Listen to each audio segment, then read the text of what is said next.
함께 하나님의 말씀을 읽고 듣도록 하겠습니다. 고린도전서 10장 23절에서 11장 1절까지 같이 읽도록 하겠습니다.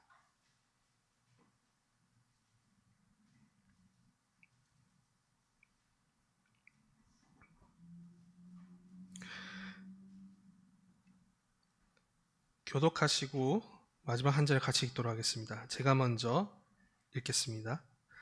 모든 것이 가하나 모든 것이 유익한 것은 아니요 모든 것이 가하나 모든 것이 덕을 세우는 것은 아니니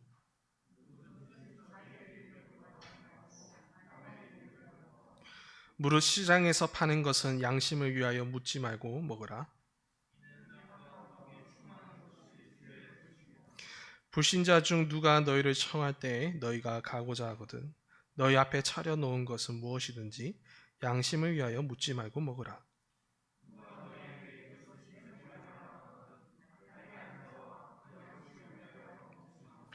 내가 말한 양심은 너희의 것이 아니요 남의 것이니 어찌하여 내 자유가 남의 양심으로 말미암아 판단을 받으리요.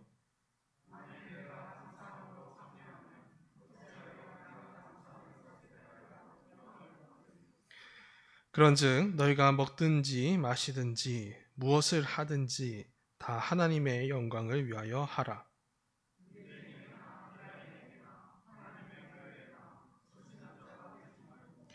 나와 같이 모든 일에 모든 사람을 기쁘게 하여 자신의 유익을 구하지 아니하고 많은 사람의 유익을 구하여 그들로 구원을 받게 하라.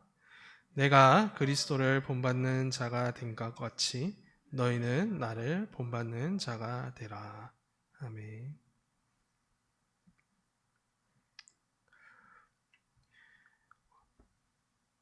앞서 8장에서부터 시작된 이 우상에게 바쳐진 재물 문제의 본질은 지식과 사랑입니다. 8장 1절에 이렇게 나타내는데요. 제가 읽어드리겠습니다. 8장 1절.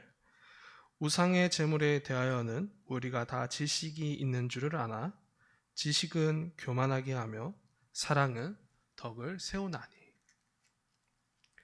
지식은 교만하게 하고 사랑은 덕을 세웁니다. 고린도 교회 중 일부는 만물이 하나님으로부터 왔으니 우상에게 바쳐진 재물은 먹어도 된다는 지식을 가졌습니다. 이 지식으로 재물을 먹고 심지어 신전 안에 식탁에도 참여하여서 먹었습니다. 이는 사랑 없이 행한 교만입니다. 재물을 먹음으로 인해 실족한 형제를 사랑하지 않는, 그리고 우상을 숭배하고 그 하나됨의 자리에 참석함을 통하여서 하나님을 사랑하지 않음을 보여주는 아주 높은 교만입니다. 지식이 문제가 아닙니다. 지식과 사랑을 함께 행하지 않는 것이 지금 여기에 문제입니다. 이제 오늘 읽은 본문은 사도가 사랑 없는 지식으로 가득 찬 고린도 교회를 향한 마지막 명령입니다. 그는 지식과 더불어서 사랑을 함께해야 함을 더욱 강조합니다.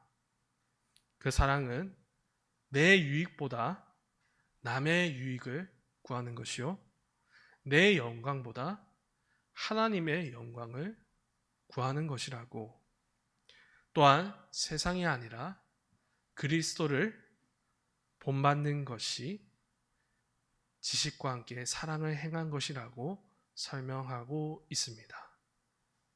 함께 이 본문을 좀 더 자세히 살펴보도록 하겠습니다. 사도는 23절과 24절에서 큰 명령을 그들에게 전합니다. 모든 것이 가하나, 여기에 가하나라는 말의 뜻을 좀 더 의미적으로 풀어내자면 거룩한 지식 안에서 허용된 것들, 음식을 먹어도 된다라는 그 허용된 그런 부분들은 다 유익함이 아니다라고 설명하고 있습니다.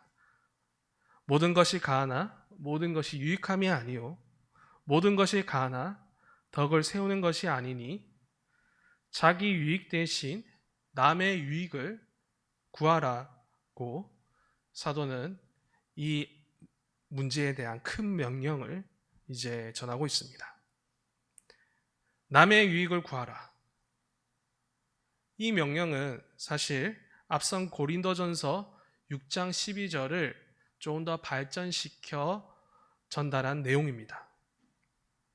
6장은 음행의 문제에 관한 부분이 있습니다. 그리고 6장 12절에 나타난 그 부분은 음행의 문제에 관한 그 사도의 권면이었는데요. 사도는 고린도 교회 성도들을 질책하면서 몸으로 하나님께 영광을 돌리라고 하였습니다. 주 안에서 새롭게 된 삶이니 더 유익한 것을 위해 너에게 주어진 이 삶을 그것을 위하여서 힘쓰라 라는 사도의 촉구였습니다. 그런 의미를 이 문제에도 똑같이 가져와서 하나님의 영광을 위하여 하되 그 영광이 지금 여기서는 남의 유익을 구하라는 구체적인 명령으로 나타납니다. 성도에겐 지식과 자유가 있습니다. 죄에 얽매이지 않고 거룩한 지식 안에서 자유롭게 행할 수 있습니다.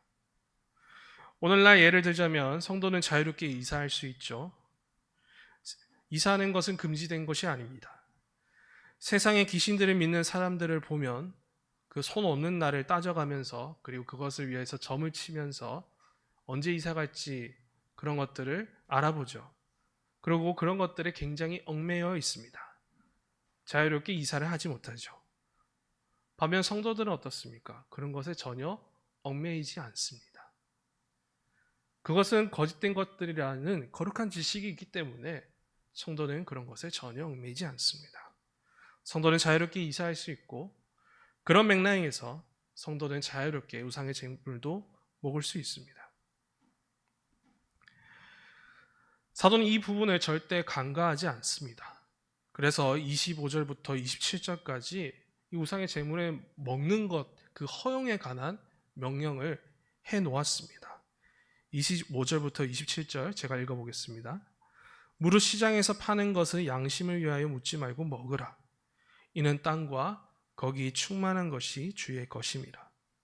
불신자 중 누가 너희를 청할 때에 너희가 가고자 하거든 너희 앞에 차려놓은 것은 무엇이든지 양심을 위하여 묻지 말고 먹으라. 땅의 모든 충만한 것들이 주님의 것이기 때문에 사도는 우상에게 바쳐진 음식을 먹는 것은 죄가 되지 않는다라고 합니다. 시장에서 파는 걸 먹는 건 문제가 되지도 않고 모두에게 허락된다라고 전합니다. 심지어 불신자들과 함께 먹는 그 자리에서도 이 음식을 먹어도 된다라고 허용하고 있습니다. 불법이 아닙니다. 거룩한 지식 안에서 성도에게 주어진 자유입니다. 그런데 중요한 건 주어진 자유를 어떻게 사용하느냐입니다.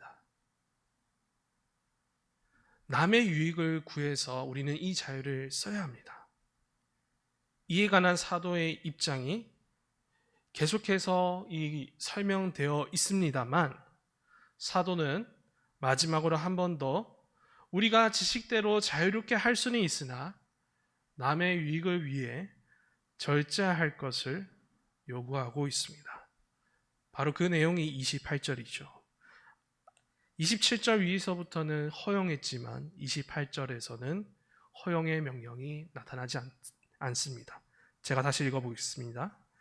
누가 너희에게 이것이 재물이라 말하거든 알게 해야 한 자와 그 양심을 위하여 먹지 말라.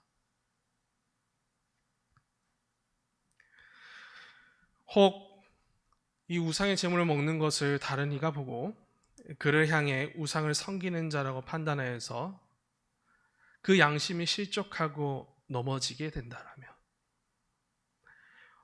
혹 또 다른 양심이 약한 자가 그 모습을 보고 실망하여서 자기도 똑같이 그것을 먹음을 통해 오히려 우상에게 돌아가는 일이 발생한다라고 한다면 사도는 그 내 옆에 있는 지체를 지키기 위하여서 내 옆에 지체에 있는 그 약한 양심을 더욱 붙들기 위하여서 나에게 주어져 있는 이 자유를 절제하고 사랑으로 행해야 된다라고 다시 한번 설명하고 있습니다. 사랑으로 덕을 세우기 위해 먹지 말 것을 명령하고 있습니다. 오늘은 여기서 나타나지 않지만 우리 그 전에 살펴났던 본문의 내용에선 이런 맥락에서 우상의 식탁까지도 참여하지 말라라고 분명하게 금지해 놓았습니다. 모두에게 자유는 주어졌습니다. 거룩한 지식 안에서요. 자유롭게 양심대로 먹을 수 있습니다. 자유롭게 감사하며 먹을 수 있습니다.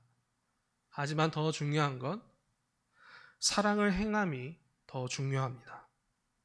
넘어질 수 있는 자들을 위해 먹지 않는 것, 그들의 약한 신앙과 양심을 보호해 줄 수 있는 큰 사랑이 더욱 필요합니다. 내 유익과 내 만족과 내 영광을 드러내기보단 하나님의 영광과 그 하나님의 말씀을 따라서 기쁘시게 함이 더욱더 중요한 것입니다. 그러므로 사도는 이 남의 유익을 구하라는 것을 더욱 분명하게 제시하는데요. 지식과 함께 사랑을 행하는 것, 곧 남의 유익을 먼저 구함이 하나님의 영광을 위한 일이고 거룩한 성도라면 이것을 반드시 기억하라고 설명합니다. 그 내용이 31절에 나타나게 됩니다. 31절 같이 읽어보겠습니다. 그런즉 너희가 먹든지 마시든지 무엇을 하든지 다 하나님의 영광을 위하여 하라. 다 하나님의 영광을 위하여 하라. 사도가 남의 유익을 구하라는 그런 명령은 단순히 도덕적인 원리를 이야기하고 있는 것이 아닙니다. 그 너머에는 하나님의 영광이 있습니다. 교회와 연약한 성도를 세워 하나님을 기쁘시게 하여 하나님의 영광을 드러냄입니다. 거룩한 하나님 나라를 견고히 다져가는 사랑의 실천이 곧 하나님의 영광을 드러냄입니다. 우상의 재물을 먹고 마시든지 무슨 일이든지 간에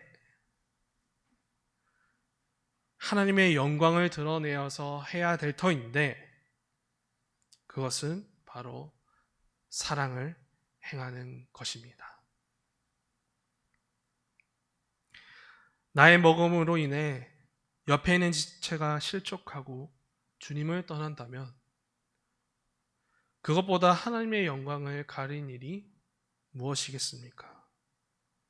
나의 행함으로 인해 내가 자유롭게 행할 수 있는 부분이지만 그 행함으로 인해서 누군가 교회를 떠나고 하나님을 떠나게 된다면 그것보다 하나님의 영광을 가린 일이 무엇이겠습니까?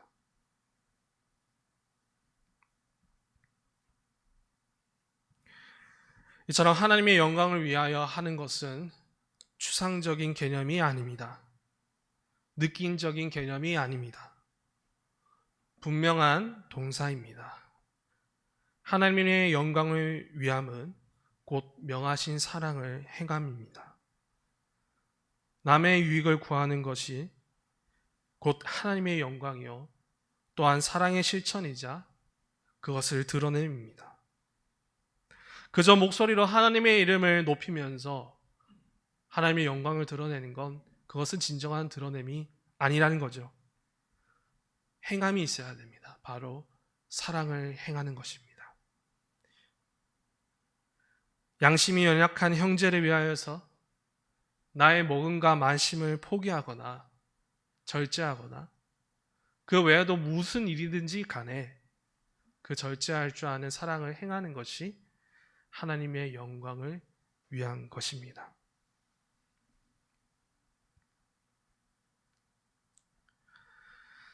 하지만 하나님의 영광 대신에 그 거룩한 사랑을 행하는 대신에 성도의 마음엔 여전히 내 영광과 내 이심으로 가득 찰 때가 많습니다. 고린도 교회 일부 지식만 가진 성도들을 한번 다시 생각해 보셨으면 좋겠습니다. 그들이 우상의 제물에 관한 지식을 가지고 했던 많은 일들, 그 일들이 결국 무엇을 위한 일이었습니까? 바로 자신의 영광과 자기의 만족과 자기 사랑 때문이었습니다. 우상의 식탁 자리에 가서 세상에서 성공하고 싶었고,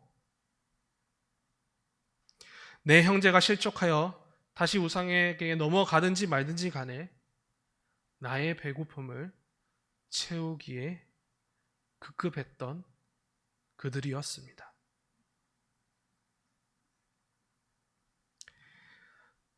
주 안에서 사랑하는 여러분,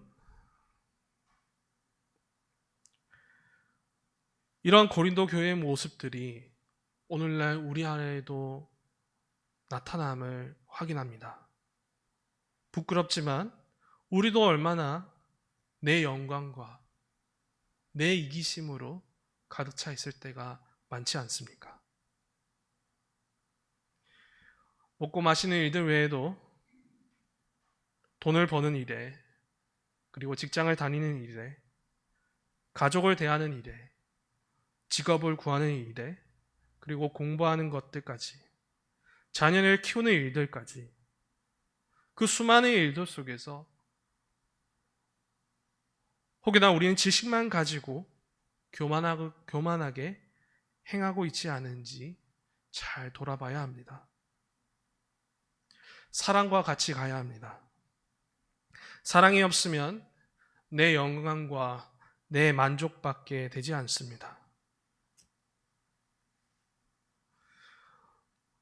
만약 돈을 버는 일에 사랑이 없다라고 한다면 온전히 내 영광과 내 만족만이 있을 뿐입니다.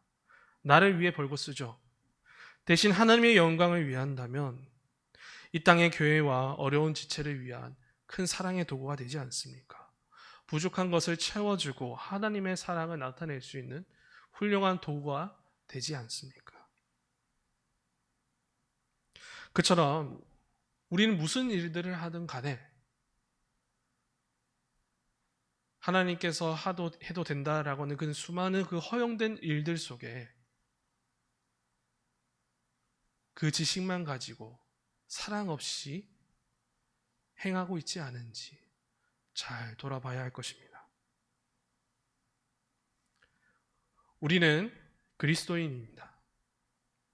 그리스도 안에 있어 하나님의 영광을 위한 거룩한 자녀이고 백성입니다. 그래서 내 영광과 내 만족과 이기심을 쫓는 이 모습은 우리의 옛 모습입니다. 지금 새로운 우리들과는 함께 할 수 없는 그런 모습입니다. 우린 그런 일들에서 함께 달아나야 합니다. 지식과 함께 사랑을 행해야 하는 것이 우리의 참된 모습입니다.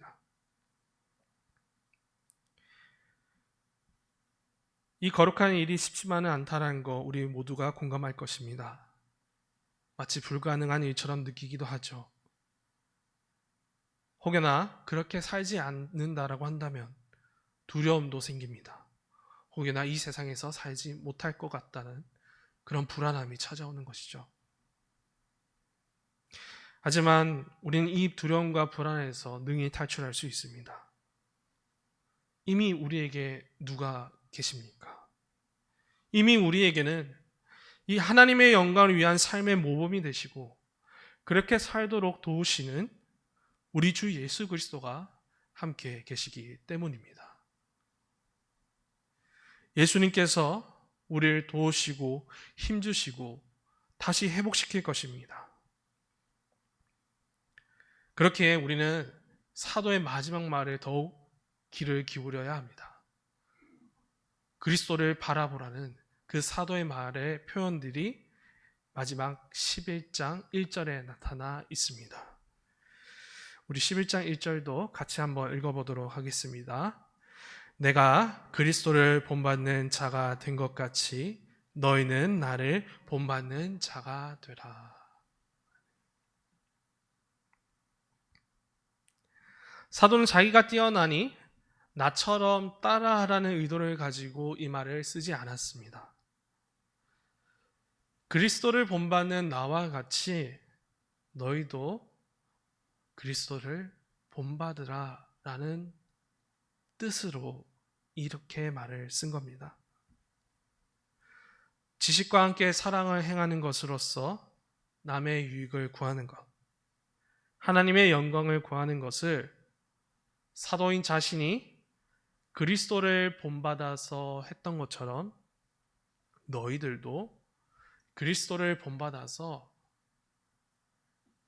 너에게 주어진 그 새로운 삶을 거룩하게 살 것을 촉구하고 있는 것입니다. 우리 주 예수 그리스도는 결코 사사로이 자신의 유익을 구하지 않으셨습니다. 오로지 하나님 아버지의 영광을 드러내셨고 하나님 아버지의 그 영광의 실체가 되어 주셨습니다. 그분이 곧 하나님의 영광이시죠. 그래서 주님은 자기를 비워서 종으로 이 땅에 오셨습니다. 온갖 수모와 핍박을 당하셨고 심지어 원수된 죄인들을 구원하기 위해 십자가에서 피 흘려 죽기까지 하셨습니다. 끝까지 사랑하셨고 오로지 하나님의 영광을 위해서 모든 것을 참아내셨습니다. 사도는 이러한 주님의 모습을 본받았습니다. 모범이 되신 주님과 함께 하나님의 영광을 위하여 자기의 모든 것을 버리고 복음을 전하는 일에 헌신했죠. 자기의 권리를 절제했습니다. 한 영혼이라도 주님께 돌아오도록 하기 위해 자기는 심지어 로마 시민권이 있는 자이지만 종처럼 행동하기도 하였습니다. 온갖 고난과 핍박을 참았고 자신의 영광보단 하나님의 영광을 위한 모든 일들을 기쁨으로 감당하며 그리고 사랑을 행했습니다. 이 모든 걸 사도는 그리스도를 본받았다라고 고백하면서 내가 그리스도를 본받았으니 너희도 그리스도를 본받으라고 이렇게 말을 전해주고 있습니다. 고린도 교회뿐만 아니라 우리도 그리스도를 본받아야 합니다. 우리는 다른 걸 본받지 말아야 합니다. 세상을 본받지 말아야 합니다. 고린도 교회가 이렇게 교만하게 된 건 세상을 본받았기 때문입니다. 이제는 바뀌어야 하죠. 사도가 그러했듯이 사도가 그리스도를 본받은 것 같이 우리 모두는 내 유익이 아니라 하나님의 영광을 위한 그 사랑의 행함이 가득해야 합니다. 지식이 사랑보다 앞서지 말고 내 영광보단 하나님의 영광이 우선되어야 합니다. 주 안에서 사랑하는 여러분, 우리는 누구를 본받고 있습니까? 우리는 누구를 본받아야 하는 자입니까? 오직 그리스도만을 본받아서 하나님의 영광을 위해 명하신 사랑을 행하고 내 옆에 있는 지체의 유익을 구하는 자들로서 우리 모두가 그렇게 일어서길 소망합니다. 지혜가 없고 용기가 없고 능력이 없다고 해서 두렵거나 불안해할 수도 있을 겁니다. 하지만 지혜를 주시고 용기를 불어넣어 주시고 능력을 입혀주시는 그 주님을 의지하면서 하나님의 영광을 위하여 행하는 그 사랑의 행함을 담대히 해나가길 소망합니다. 부디 내 유익과 이기심에 가득 찬 세상을 본받아 가지 않길 바랍니다. 우리 주는 그렇게 살도록 우리를 구원하지 않으셨습니다. 거룩한 자녀여, 거룩한 백성이여, 그 거룩한 영광을 위하여 우리를 새롭게 하셨으니 우리에게 주어진 그 새 삶을 그렇게 살아나가길 바랍니다. 우리는 지식이 있습니다. 그리고 행할 자유도 있습니다만 이제 오늘 이 말씀을 기억하면서 우리 모두 사랑을 함께 행합시다. 그리스도를 본받아 사랑을 행하는 그런 하나님의 영광된 백성들로 다 회복되시길, 또한 그렇게 더욱 자라나시길 주님의 이름으로 축복하고 부탁드립니다.